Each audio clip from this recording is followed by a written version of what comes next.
Song Jin. Solo leveling has been insane this season, with a lot of big moments for Jin-Woo to add to his resume. The Monarch of Motion, among other things, has, well, leveled up. And quickly, might I add, with the help of Egress and the other shadows he obtained at the end of Season 1. Of course, his army doesn't stop there. This season, Jin-Woo upgraded his ranks with several notable companions to help him going forward. And I can promise you he will definitely need all the help he can get for what's coming. Now, this video isn't about looking ahead of what's to come for Jin-Woo. It's about seeing a complete flip of the switch this past season when you compare it to Season 1. I'm gonna be honest with you though, I would have been fine if this season looked like Season 1. Now, do I prefer Season 2? Yes, but I think that's a pretty concrete position within the fandom. For the reasons I come to watch this show each week, Season 1 is passable and I still enjoyed it. Now, if you didn't like Season 1 but enjoyed Season 2, that's cool too, to each their own. I think some people need to take a step back sometimes and remember watching or reading is for their enjoyment, no one else's. Deadass though, think about it. You're not looking at your phone when reading or watching. That time exists within a special relationship between you and its creators.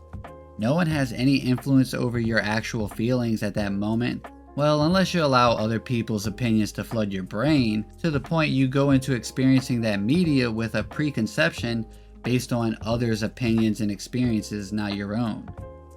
I think it's fair to say all of us have done that at least once, but you as well as myself should always remember there's beauty in subjectivity. Unless it's someone saying that Season 2 of Solo Leveling has been lackluster or anything close to that. They gotta be sucking on rocks with a take like that, especially if that individual wears a turtleneck while saying it. Now I'm just joking if you know who I'm talking about. Like, the truth is his opinion is valid. Like, truthfully I disagree with him wholeheartedly, but I know his criticisms come from a place of caring as a fan. Again, remember, there's beauty in subjectivity. Anyways, like I was saying, Season 2 has cooked the entire run and we still got one more episode left. Jin-Woo has accomplished many things and looked dope as fuck while doing it.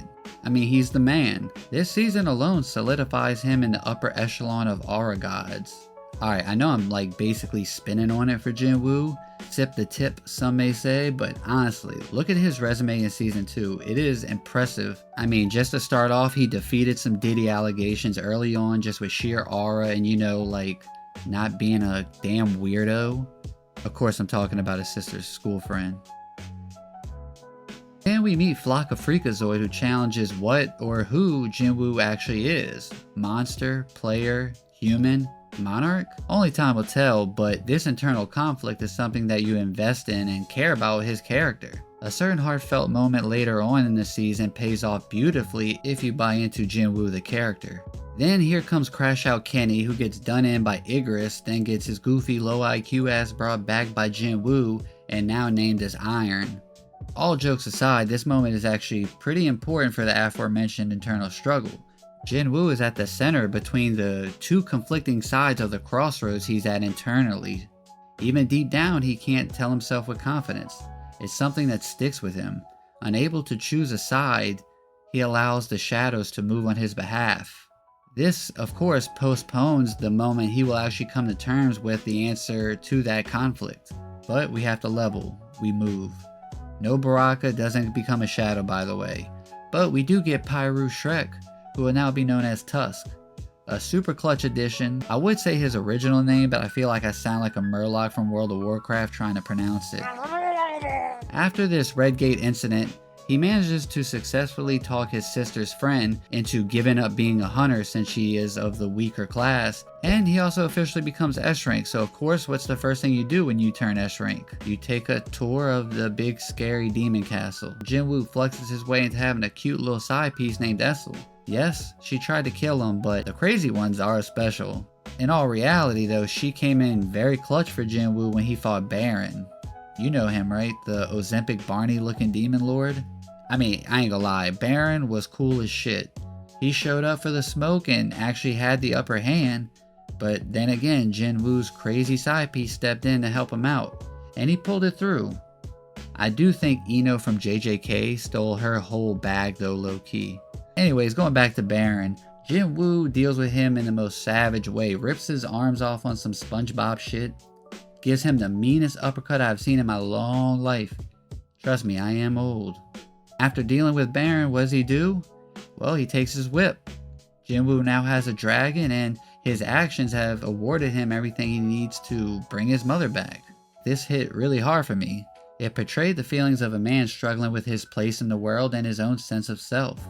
He puts his life on the line to provide for his little sister, and even after his second awakening, his life is still on the line time and time again, but to a way different capacity, of course. Now he is on a path that will only get harder, and he doesn't know how far or where this will take him.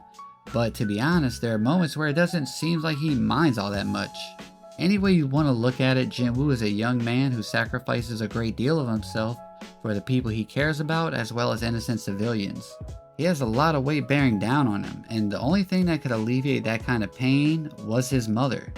She granted Jin-Woo with an ultra rare opportunity, and that was a moment of weakness. No other time in the story will Jin-Woo get time to actually be weak. Even thugs cry. Oh, you thought Baron was the final villain and his mother waking up was a nice wholesome end to the season? Nah, Jin-Woo hasn't even reached peak aura yet this season. He is about to go flex on the Japanese goat hunter, Goto. Which this dude comes in looking like a mean pianist low-key, or maybe he could play the fuck out of a violin, right? Old composer head. He is crazy strong though.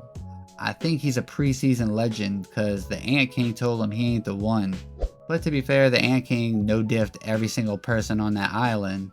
Well, that is until the main event shows up.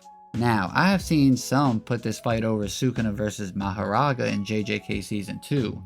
I'm not one of those people. It was gas though. It's a fun fight to watch that keeps you engaged with not just the visuals, but the music slaps as well. Of course, the choreography was solid overall too. It's fun to go back and look at some of the ways that Jin-Woo fought Biru. And talking about Biru, he came in confident, and honestly he was doing his thing for a bit. His transformation scene was cool, his realization that he wasn't gonna win. I enjoyed every moment of that episode, and seeing Jin-Woo lock the fuck in always goes off. He was just a superior being in all aspects. And, well, now, Jin-Woo is going to try and get an ant. We still have to see what's in store for the final episode.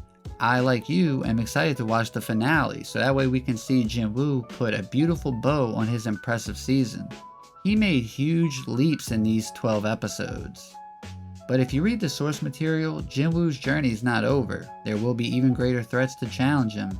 We will be seated and we will be watching when it comes on. That'll do it for me. Thanks for watching. Make sure to like and subscribe to the channel.